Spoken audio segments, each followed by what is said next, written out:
No, il consiglio di questa sera si conclude qui, sono le 23:50, il prossimo è il 29. Buonanotte.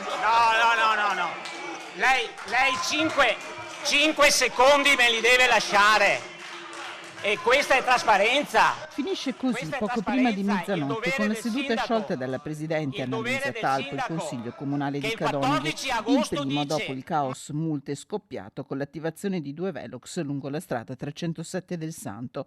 Pochi minuti prima il sindaco Marco Schiesaro, al termine della sua relazione, aveva annunciato: abbiamo preso contatto con la Prefettura per capire rispetto alle evidenze, rispetto alle indagini interne, e noi abbiamo la documentazione, la condivideremo con la Prefettura e naturalmente per le analisi di tutta la documentazione.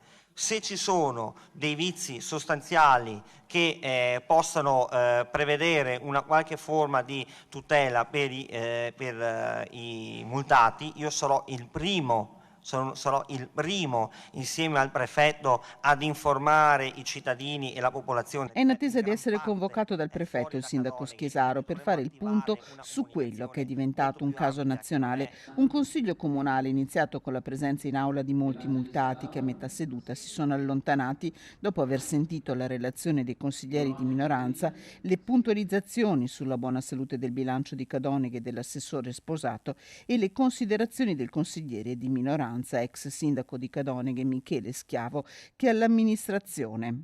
I misuratori di velocità installati nella ex strada regionale 307 hanno registrato un volume talmente elevato di multe, ma soprattutto anche di bugie, dell'amministrazione politica che perfino loro sono saltati in aria. Prendete in considerazione le dimissioni prima che il tessuto socio-economico di Cadoneghe rischi di sbandare. Un battibecco tra Schiavo e il sindaco Schiesaro continuato per tutta la serata con il primo cittadino che ha ricordato le richieste arrivate dai residenti. Misure di protezione, dicono i residenti, sono cadute nel nulla per un indecoroso gioco di rimpallo delle competenze e delle responsabilità, in cui nulla hanno contato il pericolo per le persone e per le cose. Questo scrivono i residenti. A noi non interessano le disquisizioni su chi ne abbia la competenza, vogliamo solo che si provveda ad evitare ulteriori danni, ponendo in essere ogni intervento utile.